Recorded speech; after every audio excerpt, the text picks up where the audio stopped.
You can't even afford a house, Rachel. What do you do all day? My brother chuckled, raising his wine glass like he'd said something clever. My sister flipped her glossy hair over her shoulder and added with a smirk, Not everyone can be the queen of the business world.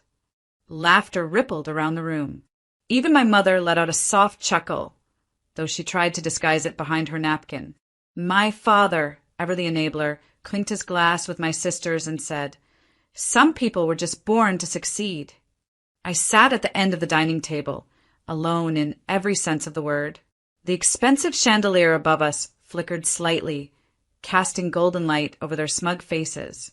The family conference, a dinner my parents insisted we have every few months, always felt more like a performance than a reunion. This time, I was the designated punchline. They didn't know that my rent was current, that I'd paid off my student loans, or that I'd turned down help because I never wanted to owe them anything. All they saw was that I wasn't posting luxury vacations or business class flights on Instagram, and that was enough for them to judge me as less. In the past, I would have defended myself, maybe thrown in a quiet protest or a half-hearted joke to deflect. But not tonight. Tonight I smiled, and I stayed silent, because tonight something shifted. I wasn't just hurt, I was done. Done hoping for approval that was never coming. Done bending so I could fit into a family portrait that never had room for me. My silence wasn't weakness. It was clarity, a kind of calm I hadn't felt in years. They thought they had one, that their words had crushed me. But all they did was reveal how small they were and how little I owed them. As they poured more wine and laughed louder, I leaned back and watched like a quiet storm gathering behind glass.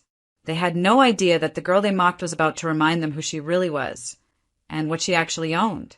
And it all started with silence. I didn't become quiet overnight. As I sat at that family table, the laughter fading into background noise, memories swirled like ghosts around me. They weren't loud, they were subtle, persistent. 100 tiny cuts that never fully healed. I was 10 when I first understood I was the other daughter. My sister, Lily, had just won some school contest, spelling bee, I think. Balloons, cake, a new dress. I came home with a handmade painting that got hung on the fridge for about 2 hours until Lily brought home her trophy. Then it was quietly taken down, never mentioned again. At 13, I got straight A's for the first time. My father glanced at the report card and muttered, That's good. But Lily already did that last year.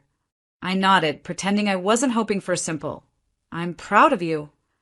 By 16, I'd stopped bringing things home at all. Art projects, writing competitions, volunteer hours. None of it mattered unless it sparkled the way Lily did. She was the golden one, the one they showed off at dinner parties and in Christmas letters. Meanwhile, I learned to be quiet, helpful, responsible. The nice one, which really just meant the one they didn't worry about, the one they could forget until something needed doing. Sacrifices became second nature. I gave up field trips when money was tight. Skipped prom so Lily could buy the designer dress she wanted. Took a job in college to cover books because Dad said we're already stretched with Lily's internship expenses. Back then, I swallowed every injustice like it was normal, like it was love. But it wasn't love. It was convenience. And now, sitting in this room full of people who still saw me as the invisible daughter, I felt it, not just the pain, but the fire. I used to ache for their approval. Now, I realized I didn't need it. I never did. Every slight, every cold shoulder, every moment they made me feel small, it didn't break me. It built me. Quietly. Fiercely. They made me tough without knowing it. So when they laughed at me tonight, I didn't shrink. I remembered, and I sat up straighter. They thought my silence meant defeat.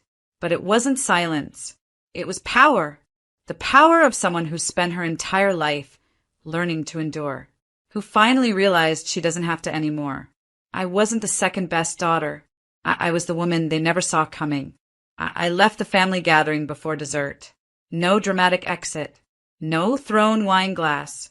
Just a quiet push of my chair, polite thanks for dinner, and the sound of my heels on the marble floor as I walked away from people who never really saw me. Outside, the night was sharp and cold. I paused on the front steps, looking up at the house that had once been home, but now just felt like a monument to everything I was never allowed to be. My heart was pounding, not from sadness, but from something else. Something I couldn't name yet.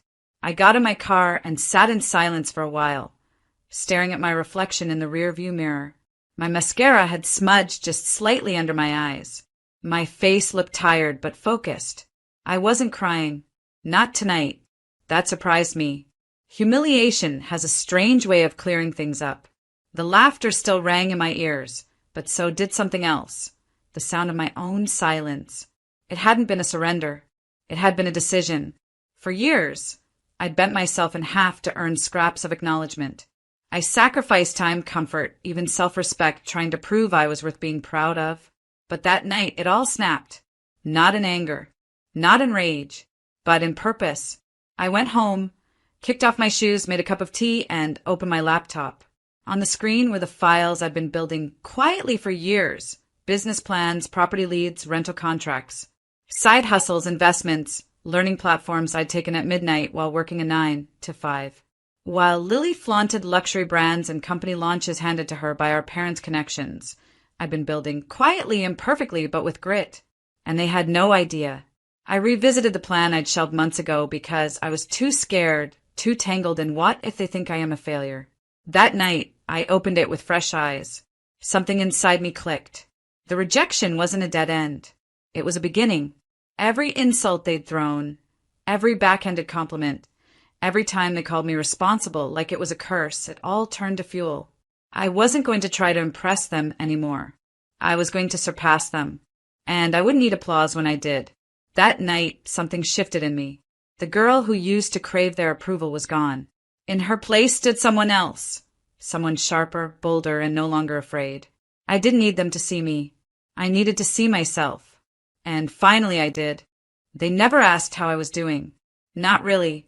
At birthdays, they'd ask if I was still working that little job, and I'd nod.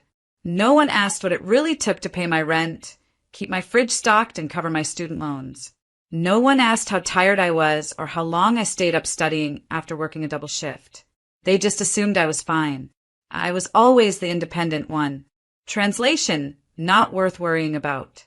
What they didn't know was that behind the quiet nods and the fake smiles, I was building something. At 23, I was juggling 2 jobs. During the day, I was an assistant property manager, answering calls, fixing tenant issues, learning the gritty side of real estate from the ground up. At night, I served tables. I walked home with aching feet and reeking clothes, but a heavier tip night could mean groceries for the week, or more importantly, another $100 into my someday fund. They didn't know about the notebook I kept under my mattress, filled with scribbled ideas, market stats, and dreams that scared me. Or the free YouTube courses I watched at 2 a.m., eyes half shut, learning how to analyze property values and rental yields. They didn't know that at 25, I bought my first tiny duplex. It wasn't glamorous. The paint was peeling, the wiring outdated, and the neighbors suspicious. But it was mine. I had saved $12,000 over 3 years, found a desperate seller, and negotiated like my life depended on it. Because it did. I lived in one unit, rented the other. Every spare dollar went back into it. I patched walls, refinished cabinets, painted ceilings by hand. No one in my family knew. I never told them. They'd only laugh or find a way to dismiss it. Then, 18 months later, I sold that property for almost double what I'd paid. That was the moment it began. From there, I bought another. Then a third. I lived below my means, invested every spare cent, and kept learning. By 28, I owned 6 properties. Some small, some struggling, but they were mine.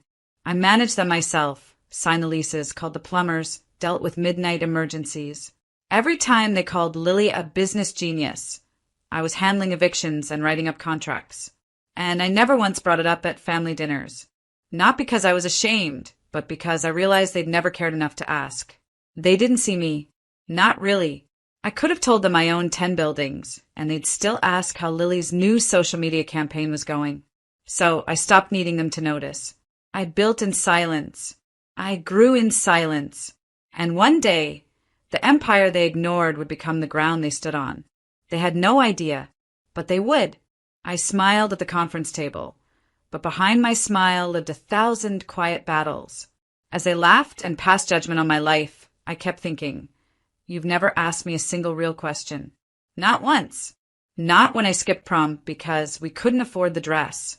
Not when I worked double shifts while still helping out at home. Not even when I disappeared from family dinners for months. They never checked in, never called. And when I did show up, they'd only ask, "Still single or still renting?" Always followed by a smirk. They assumed the worst, then made a punchline. They never asked if I was happy, or scared, or surviving. They didn't notice the weight I lost from stress or how often I checked my phone during those family dinners. Not because I was distracted, but because I was coordinating with contractors, closing deals, and putting out fires. They never saw the woman behind the silence. So I let them talk. I let my sister flaunt her new Range Rover and her Instagram followers. I let my mom boast about Lily's PR empire and how she basically saved the whole building. I didn't even flinch when my father said, "Thank God we didn't leave this place to Rachel. She can barely keep a savings account." They had no idea. That building they loved to mention? The one Lily took selfies in front of, boasting about renovation partnerships. That was mine. It had been mine for 8 months. I bought it through a silent LLC. My name didn't scream from any signs, but it whispered where it mattered most, on the title deed. And not just that building. 3 others in the same zip code bore my signature. Quietly, steadily, I'd built the ground they stood on. Literally. They loved the penthouse view. I paid for that elevator maintenance. The lobby chandelier they adored. I signed off on the invoice. The lease renewal they bragged about negotiating. It went through my property manager. The irony was poetic. They were so eager to dismiss me, yet lived in the comfort I'd created. And no, I didn't tell them.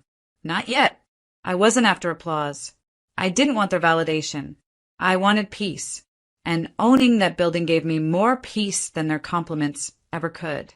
What they saw was a quiet, unmarried woman in thrifted clothes.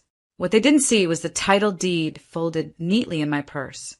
What they never asked about was the journey I took to become the woman sitting across from them, unbothered, unimpressed, and in control. I didn't need to yell or argue. I had already won, not with words, with deeds, and they would soon find out just how much they underestimated the woman they thought was barely getting by. It was a Sunday dinner, one of those obligatory family gatherings where tension hung in the air like smoke. The table was full, roasted chicken, laughter, and little digs disguised as jokes. I was seated at the end, like always, quietly eating, nodding when spoken to, smiling just enough to pass unnoticed. Lily was in her usual spotlight. She had just flown in from Dubai. Business class, of course, she made sure to mention 3 times. Mom laughed a little too loudly. Dad asked her about the big deal she was working on, even though he hadn't said a word to me all evening. Then came the jab. Lily raised her wine glass and smirked. To success! Some of us just have the magic touch. Others, well, still renting and pinching pennies, I guess. Her eyes slid to me, full of syrupy venom. Laughter erupted. Even Dad chuckled. I didn't flinch. I didn't defend myself. I just set my fork down, wiped my mouth with the cloth napkin, and looked straight at Lily. Then I spoke, calm, measured, and almost bored. You should really be nicer to your landlord. The table quieted, confused. I tilted my head and added, I own the building you live in. It was like someone had cut the power to the whole room. No one spoke. Forks hovered midair. Eyes widened in slow, synchronized disbelief. Even Lily froze, her wine glass halfway to her lips. You what? Dad finally said, blinking. I repeated it, slower this time. I own the building, the one with the curved glass front. You signed a lease with my property management company. My name's not on it. Smart legal move, but it's mine. Silence. It wasn't angry silence. It wasn't awkward silence. It was power-shifting silence. For the first time, I watched my mother's smirk disappear. Lily's perfect posture faltered. Dad, the one who always looked past me like I was invisible, looked right at me. Really looked, and I saw it in his eyes. The realization, the shock, the regret. I didn't gloat. I didn't raise my voice or roll my eyes. I just leaned back in my chair, calm, composed, and still. I've owned it for almost a year, I added. The elevator you use? I pay for its maintenance. The gym you brag about on Instagram? I approved the renovation budget. The rent discount you negotiated with such pride. I smiled. I signed off on that. You're welcome. Still no one spoke. And it was in that moment, that perfect silence, I understood the power of quiet success. I didn't need them to clap or apologize. I had already won. I stood, picked up my purse and said, "Dinner was lovely. Enjoy the building." Then I walked out, not angry, not bitter, but victorious. They had laughed at me for years. But now, they were living under my roof. The phone didn't stop buzzing the next day. After that dinner, after I had said those words that had stunned the room, I knew the calls would come. But this time, I wasn't going to answer them with tears or anger. I wasn't going to explain myself or even give them a chance to apologize. I was done. Done fighting for their love, done begging for their approval. This was no longer about them. It was about me. And I didn't owe them anything. First, it was Mom. Her message was soft, coated in guilt. "Rachel, please, we need to talk. We didn't know you felt this way. You've always been so quiet about your feelings. I'm sorry, please let's talk." I read it, felt that familiar sting of sorrow, but I didn't feel a rush to answer. I didn't need her to apologize. I didn't need to hear her regret. I had spent my entire life chasing after love that always seemed conditional, always dependent on what I could give them. Not anymore. I stared at the phone, feeling the weight of her words press on me, but the silence that followed felt different now. Stronger, more certain. My heart no longer begged for their approval. It simply beat with the knowledge that I didn't have to answer them anymore. I hit ignore. Then came Dad. His message was blunt with an undertone of frustration. "We miss you, Rachel. We've been through too much for this. Can't we fix this? Please don't shut us out." The message stung, but only for a moment. He still didn't get it. Still, he saw me as someone he could fix, someone he could control with his words. I didn't answer him. I didn't owe them anything. I had already given them more than enough. I had been the daughter who never asked for anything in return, the one who would do anything to keep the peace, even if it meant losing pieces of myself. But that ended now. Lily called next. Her voice cracked with emotion. "Ratch, Mom and Dad are really upset. You're pushing us all away. Please just come home. Let's talk this through. You don't need to do this alone." I didn't respond to her either. I didn't need to do anything with them. I was fine. I was more than fine. The peace I had been craving, the one that had eluded me for so long, had finally settled in. I wasn't angry. I wasn't looking for revenge. I was done. I had worked too hard to get to this point to let them drag me back into their chaos. It was quiet now. The phone still buzzed. They had no idea that I had already made my decision, that the distance I was putting between us wasn't a punishment. It was my way of protecting myself. My peace was mine to keep, not for them to take. The messages continued to come, one after the other, but I didn't read them. I didn't need to. I didn't owe them my time or my energy anymore. I was strong. I was proud. And I was calm. My silence was my power now. It wasn't to hurt them. It was to finally take control of my own life, my own boundaries. I had no regrets, no apologies, just peace. A year had passed since that dinner, the one where I dropped the bomb that shook them all, the one where I had finally taken a stand. I hadn't looked back since. Everything had changed, and yet in some ways it hadn't. I was no longer the quiet, apologetic daughter who always felt the weight of everyone's expectations. I was me, just Rachel, and that was enough. I didn't need their applause. In fact, I hadn't even thought about their reactions for months. My life had evolved so much that their approval was no longer the measure by which I defined myself. Success didn't taste like revenge. It didn't taste like "I told you so." It tasted like freedom, like the satisfaction of building something for myself. I had built my own empire, slowly, quietly, without anyone cheering me on. I didn't need anyone to tell me I was doing well. I knew it. The investments I had made, those small strategic moves in real estate that I once kept to myself, had paid off. The buildings I owned now weren't just assets. They were the foundation of my independence. They were proof of what I was capable of when I finally stopped waiting for permission to live life on my own terms. The quiet, unassuming growth of my wealth didn't even register with my family. They couldn't see it because I wasn't chasing after them anymore. I was chasing after something far greater, self-worth. And with every check that came in, with every deal I closed, I felt more connected to the woman I had become. I moved into a new apartment, one that was mine, decorated exactly how I wanted. It was small but full of light. I could breathe here, really breathe. No more pretending to be someone I wasn't. No more pushing down my needs just to keep the peace. It felt good to just be. One afternoon, as I sat in my living room sipping coffee, my phone buzzed with a notification. A property I had been watching had been sold. Another one of my investments had turned into a success. But the real success wasn't in the money. It was in the feeling of owning my own decisions, owning my life. And then a message came in. It was from Lily. The first message I had received from her in months. Ratch, I heard about the latest sale. Mom and Dad were talking. They're finally admitting they were wrong. I'm sorry. I should have been there for you. I don't expect anything, but can we try to talk soon? I paused for a moment. That familiar ache tugged at my chest. But it didn't overwhelm me like it used to. It was a recognition that I had healed. I wasn't angry with them anymore, but I wasn't desperate for their approval either. I didn't respond, not because I was cold or unforgiving, but because I had already won. I had built a life that was mine, and that was all I needed. The poetic justice, the moment when they realized that I had grown stronger without them, that was just a bonus. I had everything I wanted, not because I was chasing revenge or trying to prove something, but because I had finally found my own worth. And that was enough.